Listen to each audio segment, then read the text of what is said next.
So what we got going today is kind of the start of the cowboy boot, what we know. And it's pretty interesting. I believe it was in 2012, maybe 2011, I put together a study on the origins of the cowboy boot and presented it here at the Cowboy Hall of Fame for all the docents at that time. And since then, I've learned a lot more. And one of the things is we really don't know where it started and who was the first one. But I'm going to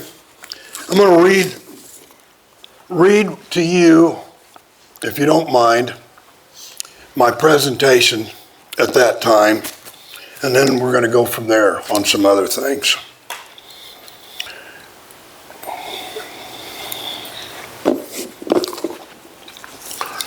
The cowboy boot of today had a varied beginning, influenced by many different people in different parts of the world, due in part by immigrants populating the country when the West was still young. These people from different cultures brought with them their crafts and skills. The stories of where or how the cowboy boot came about will vary as greatly as the many different people who have researched and studied the topic. Most conclude the Wellington was made maybe the very origins of the beginning. The commander who defeated Napoleon at Waterloo in 1815, Arthur Wellesley, the first Duke of Wellington, as of now, I know that wasn't the origins of that boot, and we'll get into that a little later. The original Wellington had a low, flat heel, square, but later on a round toe. The toe sometimes had a piece of red leather sewn over the top of it like a wingtip. The top extended to the knee, with the back of the top being a little cut lower than the front to allow for easy knee action. Now that is not actually true either. So can anybody tell me what we call a Wellington today?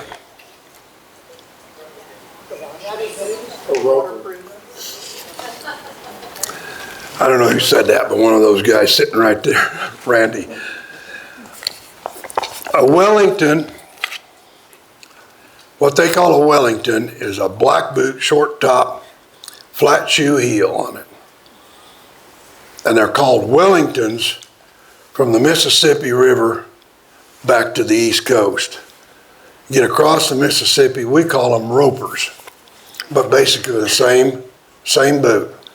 But the ropers come in different colors and whatnot. But Wellington was a boot that was comfortable and gave the wearer a good piece of footwear, and they used them a lot working back east. And then they started putting steel toes in them, and more people used them. But our roper's the same as a Wellington. And what's interesting to me is how we get so focused on our thoughts on anything, but we're going to use boots for example. And so things have changed in the last probably 20 years concerning this terminology, but people that wore Wellingtons insisted that those were Wellingtons, and those of us in the West called them ropers, insisted that they were ropers, and didn't want to have anything to do with either one of them. So let's see here. Ramon de Ortega wrote an article in 1936 called Bootology, where he states that the high-heeled riding boot evolved on the Asiatic steppes by horseback nomads, and the sole reason was that the age of desire of the riding man was to mark his superior social status over the man on foot. Now that is true. These boots made their way to the courts of Russia, to Spain, to England, and became the proper thing for a gentleman to wear. They were in universal use in the cavalier days of the world.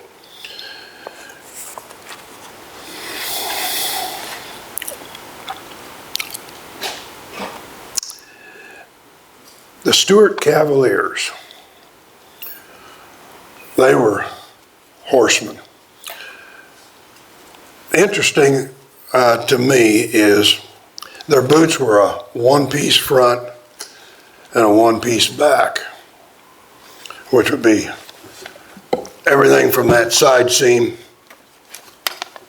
forward would be considered the front, and everything from that side seam back. And what was really interesting to me, they had about an inch, between 1 5/8 and 1 3/4 heel on them, with somewhat of an undercut on the back side.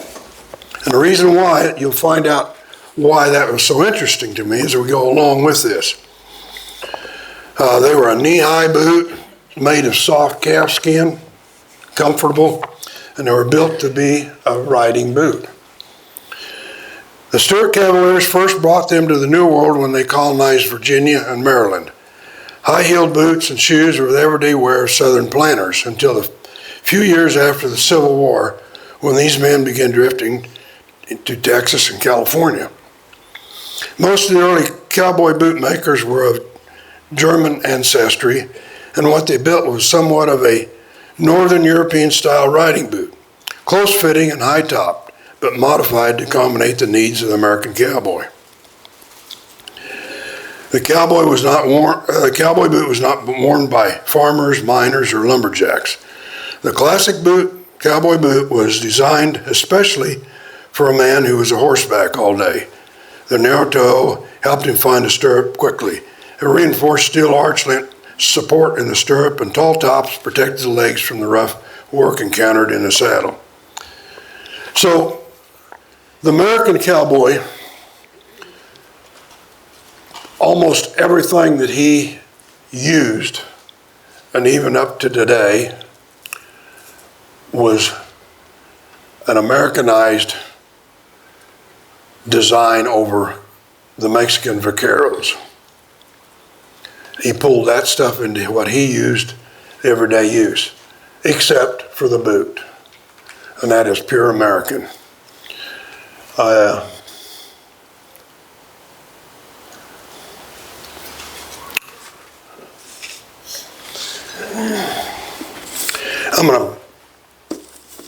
I'll come back to this later. I wanted to show you the line drawing on the far side of this picture. There's just a line drawing. You just see the top. That's what's called a Hessian boot. It had a high front, a pretty good scallop on the sides, and then back up the back. And it fit over the calf of the wearer. They had a tassel on the front and a band. I don't know whether I drew it well enough. You can see the band on there or not across the top. And I find that interesting because the bands are dropped down off the top edge of that boot top, which I dropped mine down, but not that far. Blucher's always dropped, boot company by name Blucher's always dropped it down. Very few people do. I find that pretty interesting. And that is from the very late 1700s and on up, probably the mid 1800s. The boot next to it, the other one, is actually a Wellington. The first Duke of Wellington was the gentleman that led the defeat of Napoleon in the Napoleonic Wars. And he wore, and I had pictures of him, he wore the Hessian style boot. But the war was in 1815, and when he went back to London, he had his bootmaker design a boot that he thought would be more beneficial than the Hessian boot. Do you guys know who the Hessians are? I mean, committee, huh? Yeah, absolutely. And if you remember, I don't remember, I apologize, I can't remember. I believe it was the Potomac, it was either Potomac or Delaware that George Washington rode across with his troops on Christmas night, Christmas Eve. And the Hessians, who were hired by the British to be mercenaries or soldiers of fortune, were celebrating Christmas Eve, and they're all drunk. And that was the beginning of the defeat of that was a turning point for the Confederate Army, Continental Army. So I find that pretty interesting because if you look at that second boot, the Hessian boot, and I put these up for that example, kind of a little bit better. The Hessian boot, all was one piece, the back was one piece. The Wellington, and actually there's a side seam here that's not put in, but it's got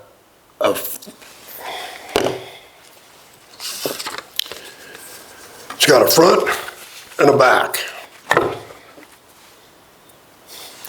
Now those that are here that are bootmakers would understand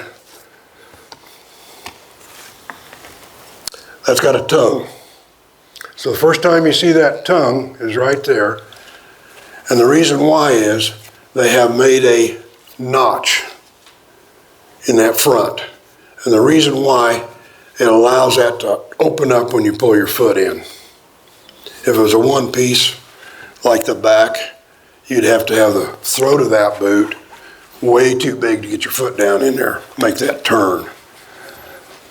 Which I might say is a properly fitted cowboy boot is the best piece of footwear manufactured. We use lace-ups to make things fit. This has got to fit properly. That's where custom boots really shine in that aspect.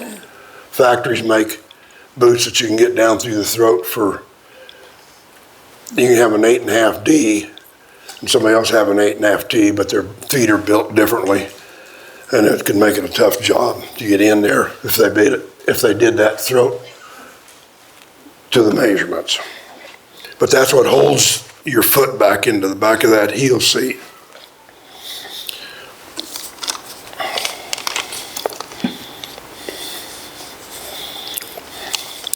After the Civil War, many of the men who came to Texas came from the South, bringing with them the high-top leather boots of the planters and the cavalrymen. The first, I might intercede there, they also wore shoes, they wore brogans, they wore anything they could get on their feet. And a lot of them wore moccasins. The first cattle drive up the Chisholm Trail from Texas to Abilene, Kansas was in 1867. And by 1869, T.C. McInerney of Abilene was offering a high-heeled boot with a Lone Star embroidered on the top for the Texas drovers. This boot still resembled the cavalry boot in that the top was higher in front than in the back. I have a hard time saying cavalry. I grew up calling the the cavalry's coming. And here a couple of years ago I was talking about, a guy says, that's not cavalry. Cavalry is the cross on the hill. Those are cavalry. But I still run that thing through. We get stuck on things. One side note, I got to tell you this. It has nothing to do with boots, but it's our language. So, chaps are the leather things you wear on your legs. Ralph Lauren made them popular by calling them chaps, which are not chaps, they're chaps. Comes from the Spanish word of chaparero. So then there's a pair of chinks, which are not full length, come below your knee, but not full length. Spelled with a CH, just like chap, CH, but they're pronounced chink.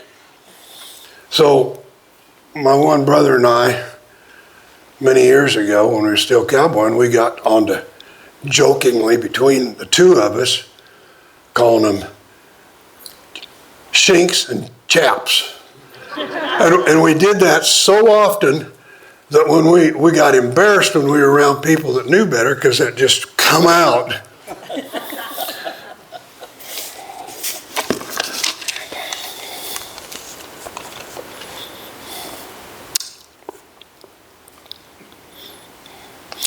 So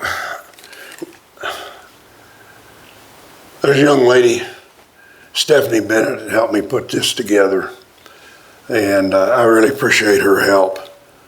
I had a picture that I had her pull off yesterday, and I wished I'd left it. It was a boot that looks very similar to either one of these, high in the front and low in the back, and it had a star embroidered on the front. It goes back to the Mr. McInerney. In the early 1870s, John Cubine and William Bright both owned shops in Coffeyville, Kansas. The Coffeyville boots, as they were called, became one of the most popular styles in the West, with Cubine getting much of the credit. But by 1876, John Cubine was using alligator hides. I thought that was pretty interesting because my lack of knowledge, I didn't think alligator was used for footwear, particularly cowboy boots, until recently, within the last 60, 70 years. But I did know it was used for luggage. They made a lot of luggage back in the 1800s, early 1900s out of alligator because it was so scuff resistant. So what we got here is basically oh, there it is, right there. It does have I did have it. And then it progressed to this boot here, which got a lot better cut to it. But on these other ones, that far one and this one, those were cavalry boots. They went from 1865 after the Civil War up till 1885, trying to find a piece of footwear that worked well with their military. And you can see, I find that one's really interesting. Let's see if I got another one on there I wanted. Okay.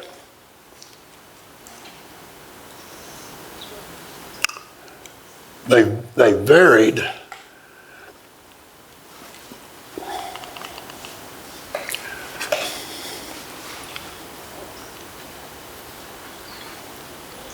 they're pretty big right through here, through that throat area. Some of them I had pictures of are even worse than that one. Take note where that heel's, this is the breast of the heel right in the front, and it's at the side seam or a little behind on some of them. That changes along the way.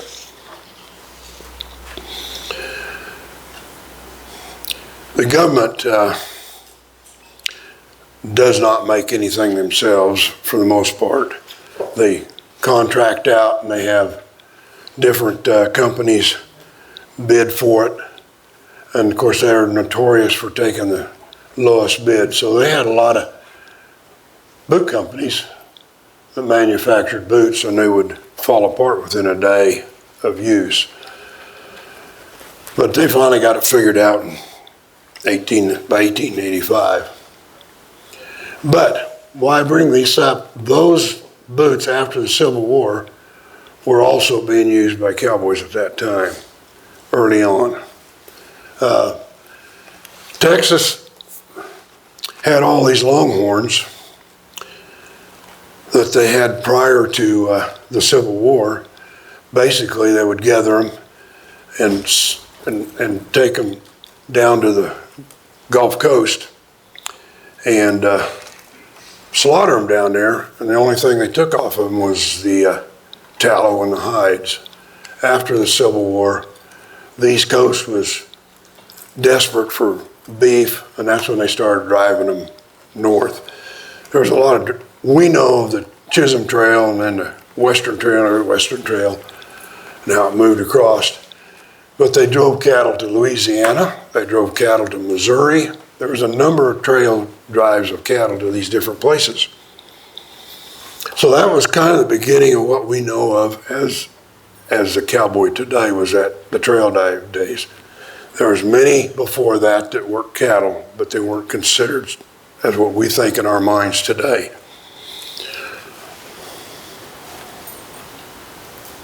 Hey Ray, was there a standard size of the heel, like 2 inches? Or? Oh, thank you. Most of them were about an inch, until we started getting into what looks more like a cowboy boot. I'd like to go back to this for a moment. I've got 3 pictures here, I think. Nope, 2. These came off of a steamboat on the Missouri River that went down, got covered by silt, and I don't remember the exact year they found it in somebody's cornfield, but it was.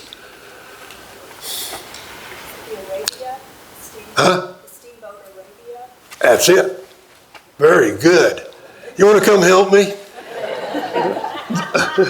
And I appreciate you saying. I was trying to think. It was 1853, I believe, is when it went down. Because it was covered with mud, and oxygen couldn't get to it. When they found it, was it in the late 1900s when it was?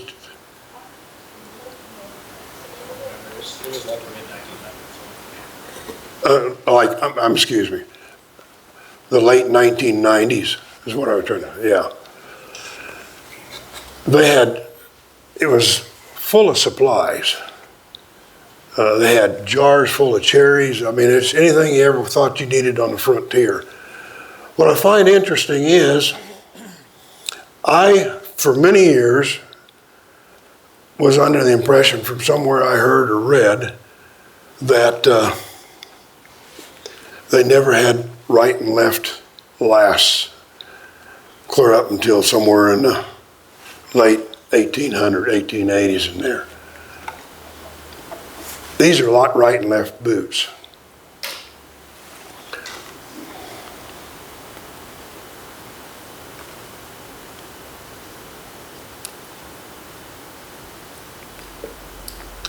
That far one is an officer's boot. They had some with a silver embossing on it and some with gold embossing on it. But you can see right here that this is a right foot. See that arch?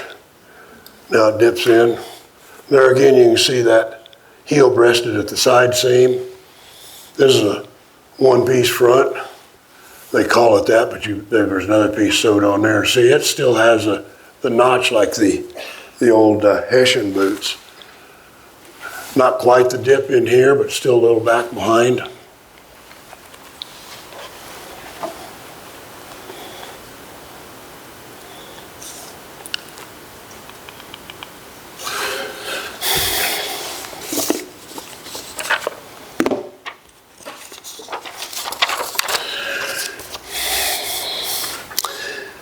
The Coffeyville boot was made of high-quality soft leather and had 2 distinctions from earlier boots.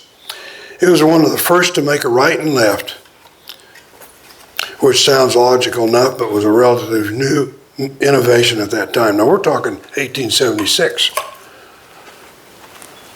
That's why, one of the reasons why I thought there was not any rights and lefts until I found these pictures a few years ago and read the article on it.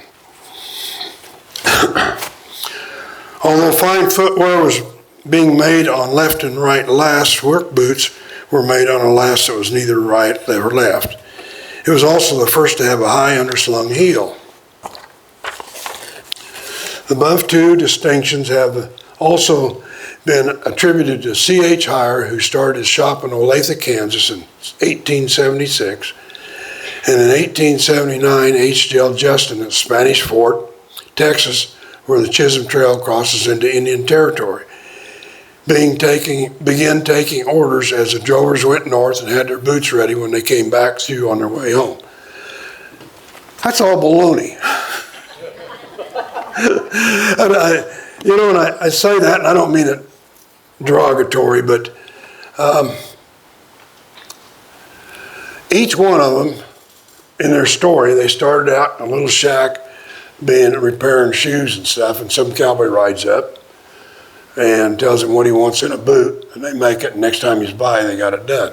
Story's identical in many ways, but they had a good advertising firm, I think, because as the years pass and we get into the 50s and 60s and 70s of 19, and even into the 80s, their beginning time on both of them kind of keep dropping back a little bit, and they add more here and there, which out of two shops that really did start as one-man shops had done quite well through the years, building boots and business, and became large concerns. C.H. Heyer sold out the name, excuse me for coughing, sold their name to a investment firm that took it to South Texas, and a guy, well-known guy by the name of Cavalry. Larry Mahan. They started building boots, Larry Mahan boots by hires, and basically all their equipment was sold, everything in Olathe, Kansas, to the employees, and eventually went to a corporation and called Olathe. But recently, relatives of the Hires have started the Hires Boot Company back up. But anyway, nevertheless, they produced a lot of boots, those two companies. And you got to admire them for where they came from to where they are today, basically. So back on our trip, so they begin doing different things with these boots. A band on the top with a star, second piece for the top, stitching on it, which is very small, but it was decorative. But they soon found that stitching gave firmness to that boot top,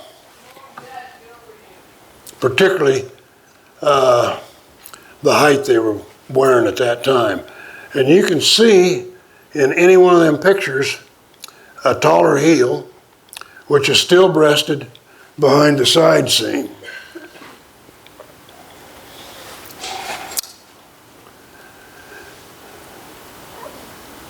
Then they went to putting some stuff in the band, or the top, not really a band on there, but a top cut out.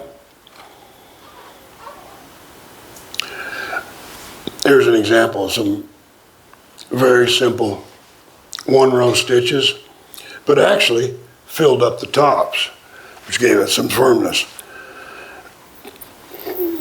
This pair of tops I'd show you to give you an example. As that pair of tops is worn, the wrinkles will follow them stitch patterns. So you can really see what that stitching does as far as firming up those tops. So they didn't want, if you was to wear, man, I'm sorry. This is all new to me. I don't know whether you guys know it or not, but I use a flip phone. But you take a boot, any one of these boots, even one that's vamped and countered as opposed to one that isn't, they'll have a tendency, just from use and weight and different things upon that boot top, they'll sag around down towards that throat area and get baggy. So this boot has got stitching up and down to take care of that problem.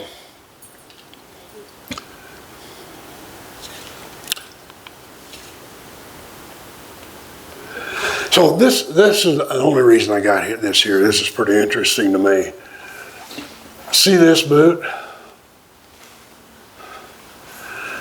They call it, there's just a couple names for it, but one of them is a coach boot, and another one is a stagecoach boot. That's not what I wanted to say, but that's a tall top, goes clear up past the knee up into the middle of the thigh. They're really popular for a very short period of time. But Hires Boot Company made boots for Buffalo Bill Cody. And you've seen pictures with him with them high coach boots on. So I brought a crimp board, come out of the old Hires plant. And I'm sure there was two of them, not just one, but that's all I got. And this is my thought on it, but that's old enough, and it's been a long time since they made them, that Buffalo Bill Cody's boots might have been crimped on this board.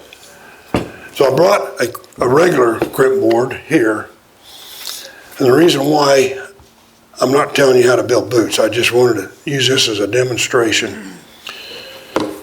You got a vamp and a liner, and basically what you've got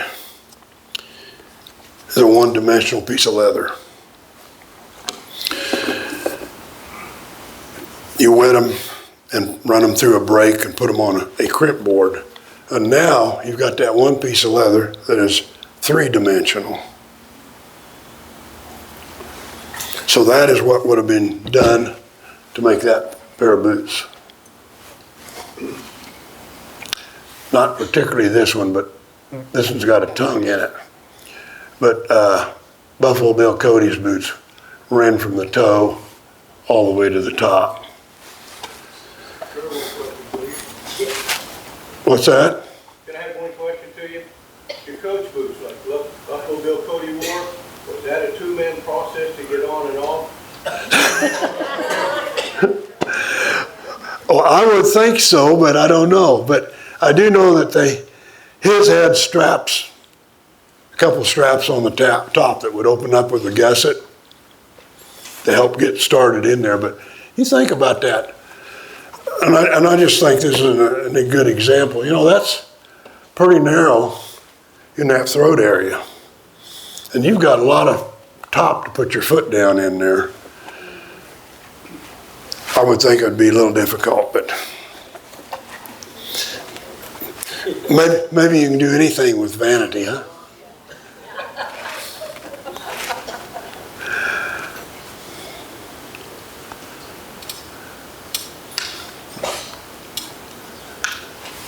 This is a one-piece top. That came out of a catalog that was, I don't know exact date. The catalog was talking about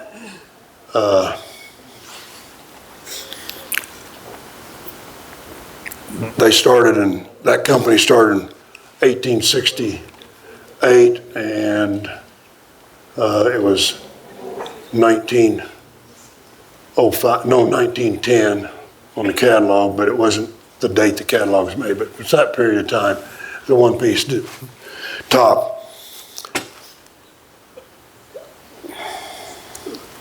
You can see some more here. See that simple one row stitch pattern and how much it fills in them tops, just one row.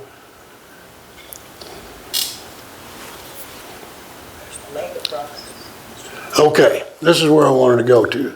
That's an alligator boot, made sometime in that time period. Full alligator top and foot. But you can see most of these heels are still, even at 1 3/4 inches, that one might be a little taller than that, but they're still breasted pretty much right at that side seam. And there's a lace up.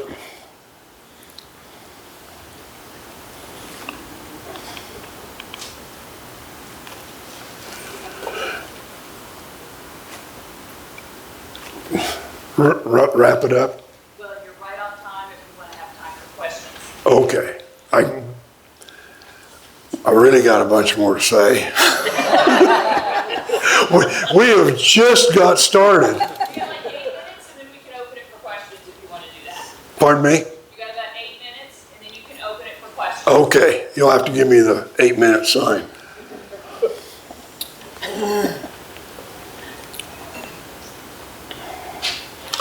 I'm going to skip this one, other than the fact to tell you that during World War II, there was a shortage of leather because it was using for the war effort. They made what they call pee-wee, little short tops, because they were only allotted so much leather, which were, I guess, kind of cute, but they weren't very functional. And this was just a picture to show you how that taller heel gathers up that stirrup and keeps your toe up and your heel down, which is important if you're a horseback. You don't want your toes down. So,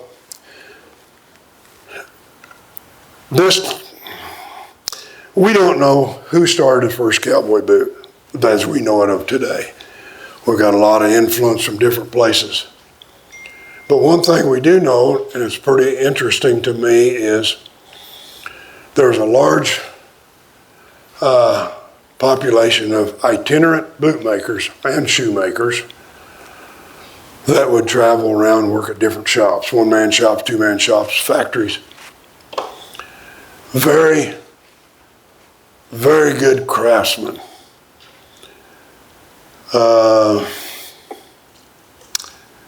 But they'd get tired of being somewhere and they'd go somewhere else. And they might get mad about something and just leave. So there was a infusion of all kinds of ideas from one bootmaker to another through these itinerant bootmakers. So this is a picture, and my Stephanie, I don't guess, is here. There's a photograph and you couldn't see exactly what we had there, but imagine that's a clover leaf on the tongue. That's the front or back and the front, this thing that comes up. That was from a 1953 Arizona Highways magazine.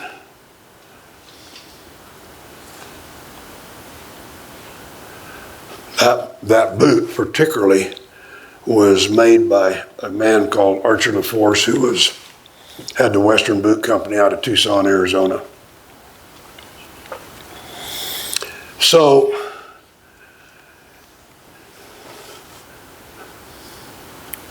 here's two different pairs of boots, or a pair and one.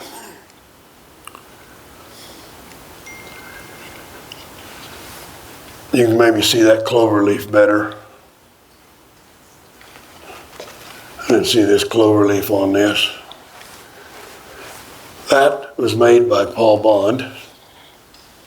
This one was made by Jay Griffith.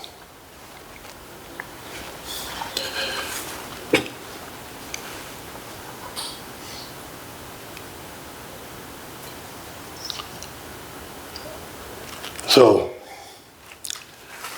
Archer LaForce, this is his shop over here in Tucson.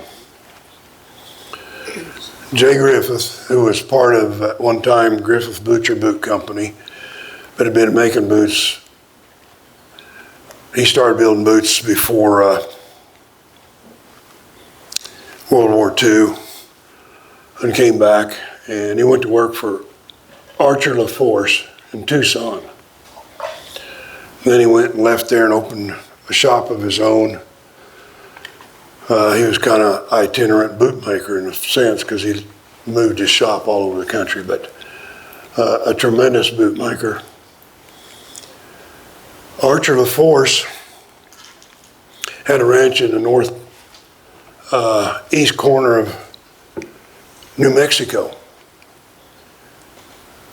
and they had struck, I get it mixed up, I don't know if it was hydrogen or helium, one of those two gases, in a well. They were drilling for oil and they hit that.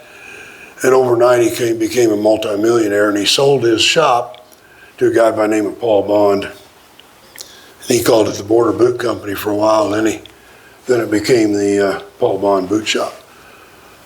So each one of these that I just showed you on them tongues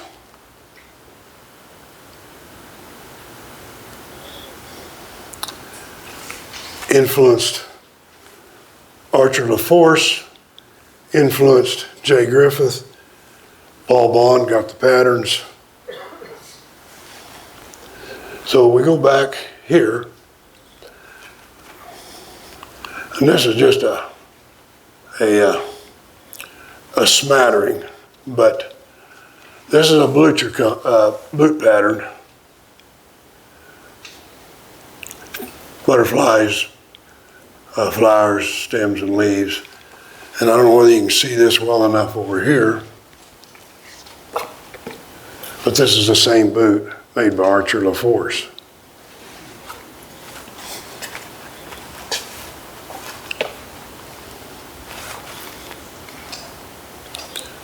Here's inside his boot shop again, Archer LaForce.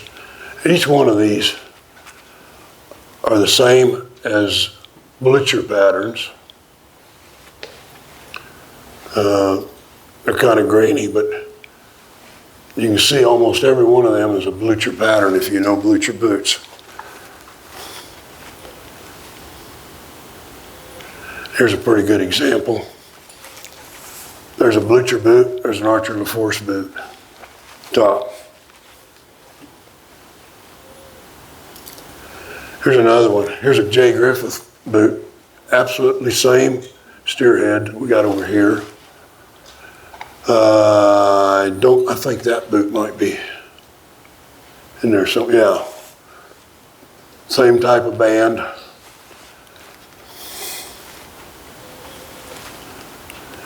Another picture. Are there any design protections among the cowboy boot manufacturers? I mean, if someone comes up with a unique design or originates a design, do they get some protection for that design, or does it just become public domain? Basically becomes public domain. Generally, and I'll speak for myself, but a lot of other bootmakers, somebody comes in and wants a boot to look like whatever. And if I don't have patterns like that, I'll tell them I'll make you something similar, but I'm not going to use that exact pattern. But you can see that they do flow back and forth. So here's an interesting one to me. This is a C.H. Hires boot. They called it the Dandy. This is where the vamp is, clear up here. The tongue on it, it's not stitched across. This one is the same way, only it's got a counter cover that's high, that matches. Here's some Blucher. He's almost exact the same.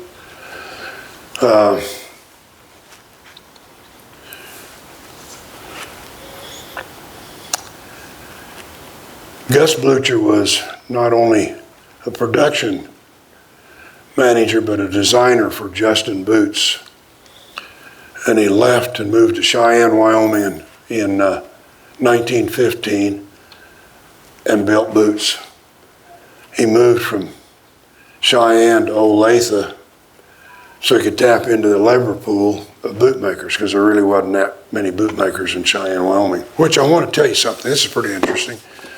So there's a lady by the name of Miss Barrett. She's a long time down the road related to John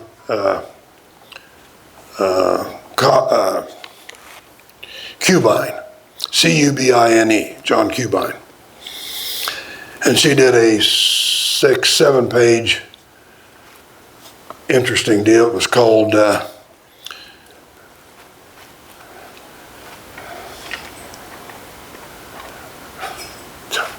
apologize, I lost the name of that. It was basically, it was not all what you read is history. And she had a lot of really good information on numbers and stuff for dates and people. But at any rate, she had in there an 1880 census. It was 1888 or 1880 census across the United States, and Arizona had 3 bootmakers. California had 535, Colorado had 44, Idaho had 11, Kansas 212, Montana 17, Nebraska 102, Nevada 24, New Mexico 6, Oregon 60 or 56, Texas 163, Utah 59, and Wyoming 12, which was a total of 1,274 registered on the census bootmakers across the 1880s. That's a lot. That's way more than we have today, far as particularly as individual shops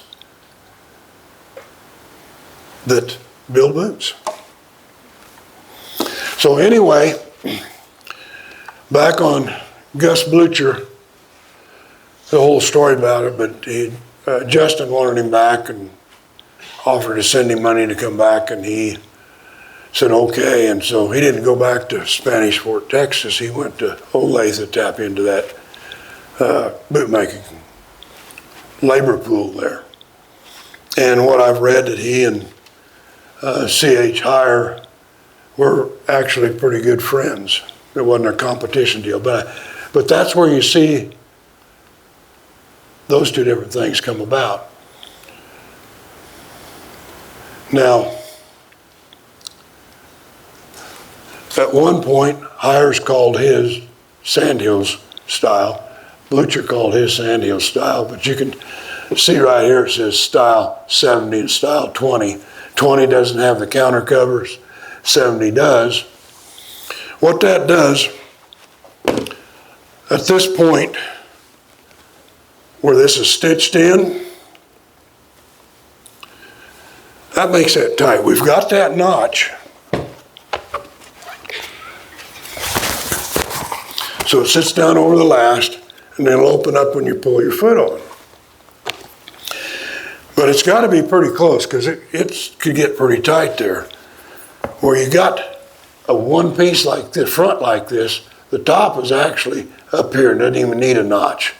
And that allows that whole thing to open up. That stitching, remember we talked about the use stitching to keep the top stiff? Well, it inadvertently keeps that throat, particularly in this point here, stiff. So it makes it hard to get in there at times if you got it too tight. Am I all right? If you want to have time for questions, you might want to wrap up. Okay.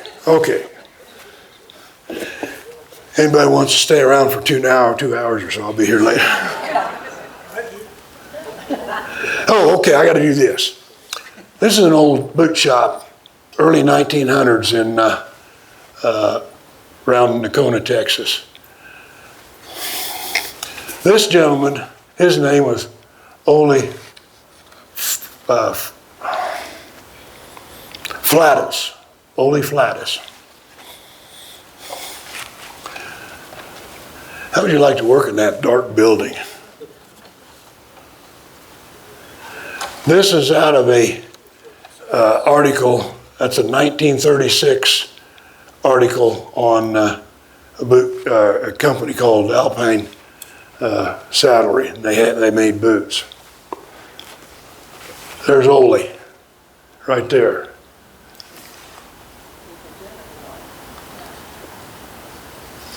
This gentleman standing behind him is that gentleman. So he went from northern part of Texas down to southwest part of Texas. That's an order form, 1891, I believe is the date on it, for a bootmaker out of Roby, Texas.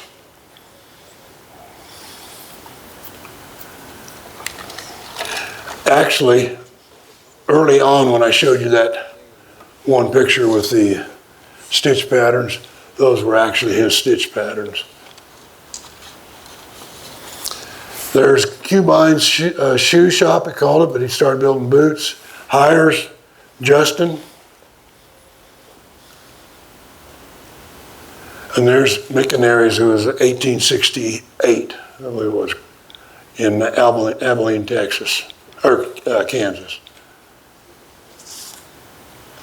Oh, I got to tell you this real quick. So these, I have a picture and I could not find a photograph, but these are, let's see, that'd be number 1, number 2, and this is number 5, practice patterns for stitchers. And this picture I had was Hires Boot Company in 1935, I believe it was. And it was taken, and I had all these ladies down through there on sewing machines stitching tops.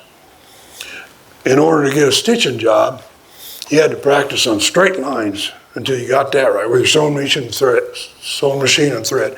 And they were fairly thick cardboard. Then you did the loops, and then you did these, and I don't know what the rest of them looked like, but I do know those. So they were getting, even at that time, they were getting anywhere, depending on where they worked, 3 cents to 5 cents per point on tops. So they counted the outside points. They didn't count the inside points. You know, if you got a point, you got a point to the inside. They didn't count them, just the outside points. So if a lady and somebody come by and give them tops to stitch and have the patterns on them. So they're really jealous about what they had. The more points, the more money you made. So they would go for hours without having to get up and go to the bathroom, because somebody'd come by, one of the other girls would come by and trade out points patterns with them. But it was pretty interesting, you know, and I really would like to know what the rest of the patterns were, but with these two particular, you could almost stitch anything. Oh, we don't need to see him. There's my shop. So the whole thing, can I say this real quick? Please, go ahead. I was going to say, leave that picture of your shop up there.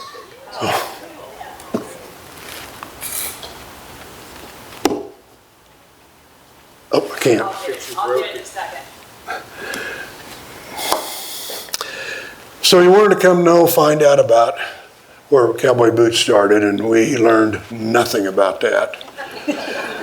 And the more, Lisa Sorrell, some of you know her, is working on putting a history to that, together for that. And I talked to her the other day, and I says, how you coming on that? She says, I'm finding out more stuff I didn't know that nobody knows. I don't know what we're going to do with it. But anyway, there's just so much of it was word of mouth, so much of it was printed with a better viewpoint for somebody. But we do know, the one thing that we do know, we, as a country, developed the cowboy boot. It was not influenced, what we see today, by something else. One thing I wanted to say, and then I kept emphasizing about the rest of the heel being at the side seam. If you bring that back under like we do today, back under the arch, you're carrying that whole weight of your body from your heel down through your arch. And it makes them walk better because you've got that point of contact down here. And this is a higher heel, but even on a shoe heel, you can't say it, but a walking heel you can. Walking heel don't even have to be that tall, but usually undercut. But you're bringing that point of contact up under your leg instead of on the back of your heel. Now, before I go any more, who's got questions? First off, ladies and gentlemen, Ray Dorwart.